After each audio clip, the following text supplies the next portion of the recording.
running ultramarathons inherently can be dangerous. Do I think the risk is super high? No, but that definitely depends on the type of weather, terrain, altitude. All of those factors come into play when you accept the risk for going into an ultra. But I think over the last 11, 12 years of running them, I've escaped, I think, super bad things happening, but you can never tell. You can never predict what's going to happen to you. But at the time, things can really suck. And in this video, I'm going to talk about some of the worst stuff that's happened to me in ultramarathons. And this isn't the worst stuff that can happen. It's just the stuff that I personally dealt with. And I think I've been pretty lucky. It's pretty out there. I'll tell you, that water feels good. It's like 95 degrees right now.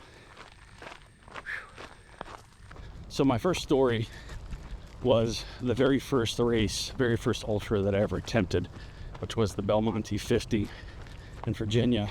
Tough race, double marathon over 2 mountains. So 2 mountains and back over 2 mountains. But it's a sneaky tough course. I like the course. It's kicked my ass twice, but the very first time I got to about mile 40 and had run out of water to do my final ascent up about 12 or 1500 feet, switchback straight up. And I'd run out of water, had been without water for an hour or so. The aid station was at the top of the mountain. I was broken at that point, completely broken. Defeated. Half the field of 80 people had dropped out. I spent most of this race alone, completely alone, other than when I had a pacer here and there. And it really started to mess with my mind. So when I ran out of water, I was legitimately scared. It was my first race, first ultra, and I had to climb this mountain. No water, smoked, and just broken. I ended up sitting down on the on the switchback, and almost in tears. Like, I don't know what I'm gonna do. I don't have water, and I can't make this climb. I completely convinced myself I wasn't gonna make it. So after sitting on the switchback, what felt like 5 or 10 minutes, I kind of mustered up the adrenaline, probably mixed with being scared, thinking, what am I going to do as the temperature drops? Because the temperature's dropping down in the low 40s. Thinking, what am I going to do? Because if I stay here, I'm going to get hypothermic. If I keep moving, I'm getting more dehydrated. And again, mentally, I just wasn't there anymore. Started getting very worried. Had enough in me to get to the top. Like, it was a great moment, defeating that feeling, but it didn't end there. The scaredness didn't end, because I got to the top, was getting hypothermic, knowing I still had probably another 10K or so left in the race. And then I'm dealing with my brain, who is arguing with me about which way to go. Again, I'm not around anybody. The trail had been switched, and a lot of times people get lost because they forget which way to go. And even though I had ribbons, I was convinced people had tore down ribbons, moved them, because I'd heard stories about that. So my mind had kind of manifested the situation, and I almost made the decision to go an opposite way than the course marking, which would have been bad. But I am trained in search and rescue, so I did have enough of the brain left to kind of talk me out of doing that. But I was scared out of my mind that I wasn't going to make it, that I was going to get even more hypothermic, and then someone was going to have to come out and get me, which would have been worst case scenario. To be part of search and rescue and to have folks who you've worked with in the past come out and try to find your butt in the woods because you couldn't finish a 50-miler, that wasn't going to happen. But ultimately, I finished not dead last, but I think second or third to last. And it was definitely a learning moment, and I carried that memory with me for the rest of my career, even till this day. And these aren't in any particular order, but the next one I'm going to mention is on that same course. I had gone back many years later to Belmonte 50 and decided I was going to teach it a lesson, because even though I finished the first time, I still felt like the course got the best of me. Went back to the course, tried a new fueling strategy because I was testing supplements for UCAN, and thought I was going to get by fueling on their powder predominantly, and that ended up backfiring on me, and I ended up bonking pretty badly. But that wasn't even the worst part of it. The worst part of it was, again, on the third mountain climb, which was the climb before the one I just told you about. Ran out of water again, and these aid stations are hours and hours apart. It's not a ton of aid stations, even though it isn't out and back. There's a lot of time you're alone. A lot of time you're alone, and it sucked. I'm running out of water. I'm on a very remote top of the mountain, dying, and it's one of those things where it's cold in the morning. It gets up probably in the 70s in the afternoon, and it's just sneaky hot. Ran out of water again, trying to hurry up to get to the next aid station, which would have been mile 38. Fell. Hurt myself, couldn't descent anymore. So then the speed to get to the next aid station was gone. Couldn't go down the hill, and didn't work out. Did not work out. Ended up falling again. Got so dehydrated. I'd been without water for a couple hours, and I was yelling. I'd stopped and was yelling down the trail just to hear if anybody was around me, because I needed water. Like, I was that desperate being without water. And I train a lot without water. I'll go on long runs without it. Safety, I mean, I can get to water if I need to, but I try to push myself sometimes to see how far I can go. And ended up getting to the cutoff, not in time, into the aid station, not in time, probably within a couple minutes, getting cut, getting dropped from the race, and having a wonderful angel there that was able to drive us back to the start, me and two other guys, because it was not an aid station you were going to drop at. I think I had another 3 or 4 miles. For some reason, those two were close together to the actual drop. I couldn't do it, so ended up dropping a race that I'd finished as my first ultra. Was not only demoralizing, it was just a little bit embarrassing. I've told the story. I actually have a great video on here, a little documentary about it, so if you're interested, you can go find that on the channel. But and it will tell you more about what happens in this race in detail. But that was definitely one of the more scary things that happened to me, one of the more demoralizing bad things that happened to me in ultramarathons.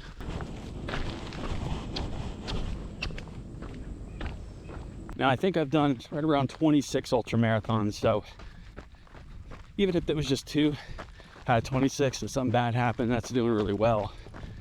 But I think last year I was doing the Devil Dog 100, and this one's kind of funny, but also it sucks.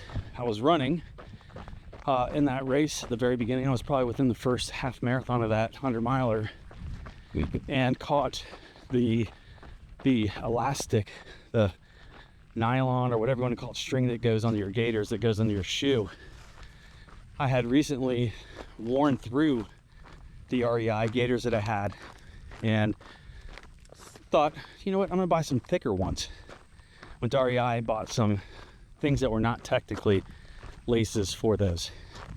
Replaced the part that runs underneath the shoe, a little thicker, good to go. Not even a thought about it. I actually thought I outsmarted the universe with that one. I think right around mile 13, was running. That string, because it was now thicker, didn't snap when a root caught it that was kind of pointing down trail, snagged it, and I ate it. Twisted my ankle. Had enough adrenaline. It was like, I don't know, 20 something degrees. Had enough cold and adrenaline going at the time that at that time it didn't really hurt that much. I could tell I tweaked something, but nothing broken. So as the day goes on, I think I get in the mile 40 something, start to get to the point where tactical trail, I just couldn't put my foot down where I needed to. It started getting a little dangerous because there were some pretty tactical parts in that race, and they ended up dropping about halfway through that race, maybe after halfway, if it was closer to 100K. But it was something that took me out of a race. That was stupid. It was scary through the tactical parts because I was slowing down so much and really being worried about, like, am I really gonna have to drop this race all of a sudden because I can't put my foot down? And it started getting a little hectic because I literally was tripping over rocks, and these are sections of a trail that you can't trip, because if you go off the edge, it's going to be a very bad day for you. And that was demoralizing, especially for 100. A lot of work goes into 100, a lot of money, a lot of work, a lot of planning, and to have your day end over something so stupid that was preventable just sucks. A lot of things can happen in an ultra. You know, the higher the distance you go, the more things that leave you that can happen, and you're open to more risk. So my advice on that is really try to think about as much as you can. You can't think of it all, and even when you do think of it, that thing might be the thing that takes you out of the race, just like me. Those little guys are cute. She's a little bit. This next one was one that didn't happen in a race, it happened in the training. You know what? I'll tell you that one after this one. Since it's not directly tied to a race, I'll tell you that race, but it was a pretty bad one. It was actually the scariest thing that's happened to me yet. And it happened in a training run. But this next one happened several years ago in the Adventure Trail Run. It's a 24-hour Adventure Trail Run in Virginia also. Just basically a 6.25 mile loop. And it's got about 800 feet of vert per lap. It's a tough course. It shares a lot of the same course as the Devil Dog 100. Not a lot of it, but some of it. The worst parts of it, it shares. And it was a year where typically we get cold in the morning, cold in the evening, but the day heats up into maybe the low 70s. So, but that feels like 95 when you're in an ultra. And I overheated, I don't think, maybe mile 35. Got heat stroke. Got to the point where I was so bad I didn't think I was actually going to be able to make the 2-ish miles back to the start-stop line. It was brutal. Was having GI issues and overheated, having to stop, go to the bathroom, sit, and just be so overheated that I was literally contemplating that someone was going to have to bring a stretcher out and get me, which again would be humiliating that I couldn't be able to finish under my own power. But had my buddy Joe, who, if you follow this channel long enough, you know who he is, Joe Kern. He was with me, and we kind of stuck by me in that. And you all wonder why I stuck by him in the first Yeti where we ended up dropping in the hurricane. I'll tell that story too. But in this particular case, I ended up slowly but surely getting out of the woods, the super technical climbing around rocks, down rocks, swinging off trees, all the rest of the nonsense to get back there. Got to the river, the bridge, climbed down to the river underneath it to dip my body and my head and all that stuff in the water to try to bring my body temperature down. It smoked me good. That was actually scary, because you all know when you get heat stroke and bad things can happen. So one thing I've always told my wife is I will do things that are stupid, that most people may consider stupid, not ultra runners, but I won't do anything that's dangerous. That's where I draw the line. If I feel like something's getting dangerous, I pull the plug, live to fight another day. Not like for me, but for my family. That race legitimately scared me, and that's why I made the list. Turtle. Hey, buddy.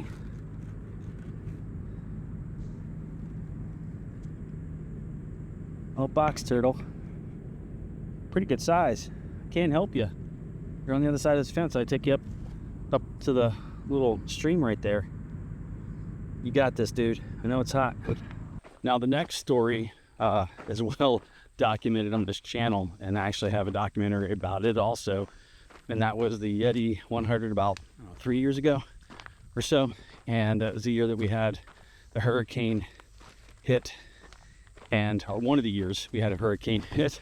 And it started raining about mile 50, had a great day, probably had one of the best days running in an ultra that I'd ever had. Everything is going good. Got to like mile 56 and sun had set. Started to ascend up the mountain that you start from in the Yeti 100, and it was coming down sideways. The rain was coming down sideways. Wind, rain, and my buddy Joe, who I mentioned before, started getting hypothermic. It didn't take long. As soon as your core got wet, you were done for. If you stopped for any amount of time, you were done for.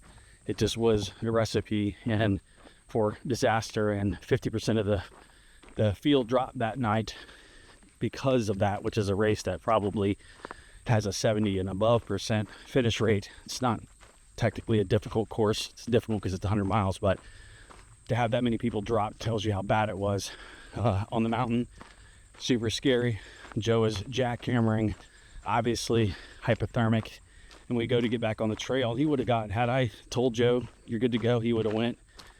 I don't think it would have ended well for both of us. At that point, we were moving too slow to get warm, and at that point, once you start jackhammering, it's your day's over with. So we had to wait a couple hours for his wife, his girlfriend then, to come get us. No cell signal. It was not a droppable aid station, which I still to this day say they should have done that because of the weather, and could hardly get a hold of her. Finally, after a couple hours, she was able to come get us, and luckily she was able to take 3 of us that dropped at that aid station off the mountain that night. I was hypothermic by the time she got there because the fire was very minimal because of the rain, and it was a rough night. It was a scary night. It was disappointing into a lot of training, a lot of planning, and looking forward to finishing that first Yeti 100. But good news is next year came back, we both finished. It was a great day, and it's definitely one of my favorite moments and ultramarathons was finishing that race with Joe. Both those videos are on this channel. If you go find them, I'll link them all down below in the description.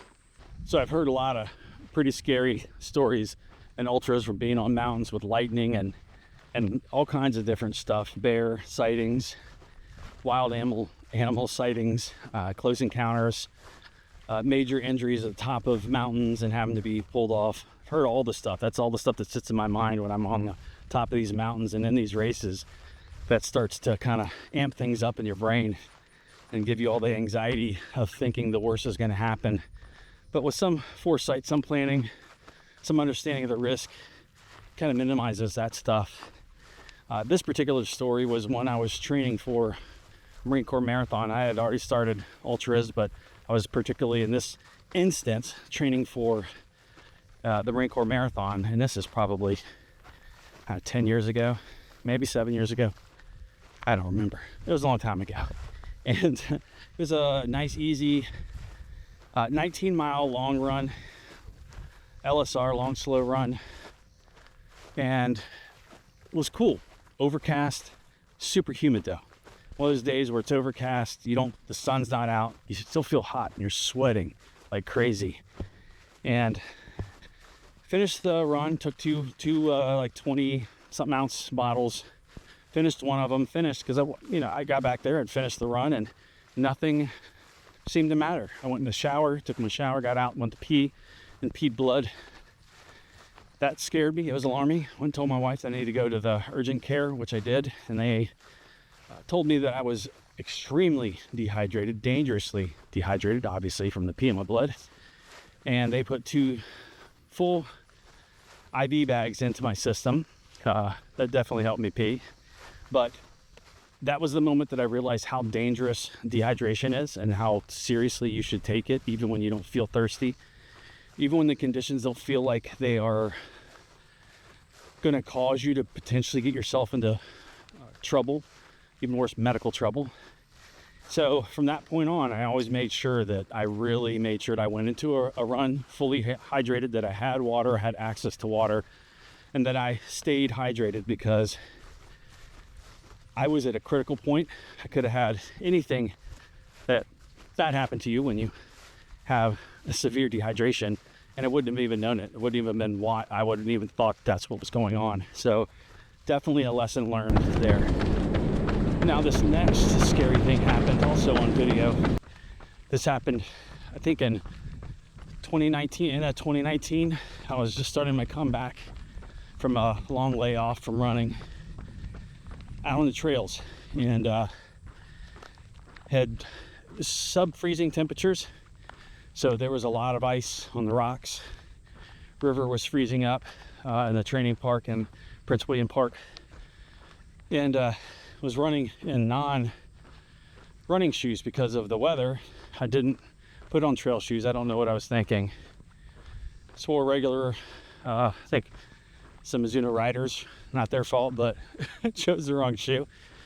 Got up on a big rock that I've filmed on hundreds of times over the years, over the last decades, to stand on it, to kind of do one of these cool things in the middle of the river. And when I stepped on it, immediately slipped off the face of this big rock, hit my shin on the rock, split my shin open really goodly, really goodly, really badly.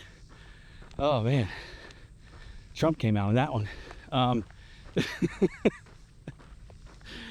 Bigly hurt myself. I hit the rock on all fours, bam, slid down the rock, fell into the freezing cold river, all at one time, holding my camera, water bottle, fell into the river, and that was a shock to the system. Luckily, where I landed was only about waist deep, so I was able to pull myself together, and I felt nothing but pain. This pain from my elbow where it's smashed. I had, I think the thumbnail of the video is me going like this, and it's just blood streaming down me, down my shin, down my arm. I get out of the water. The temperature was just so low. Water felt like needles stabbing into you when you hit it. Got out of the water, started walking, and I can't walk. I'm probably about 2 miles from where I parked in the trail, and I legitimately didn't think I was going to be able to make it back. The pain was so severe. My shin bone felt like I'd shattered it. So I was gingerly walking on it. It was so cold, so cold. And I walked probably about a quarter of a mile. As things started to loosen up, I started going, well, I'm already out here. It doesn't feel like I've broken anything. I'm bleeding profusely. Blood's running down my leg, into my shoe, into my sock. It's running down my arm, down my side, blood everywhere.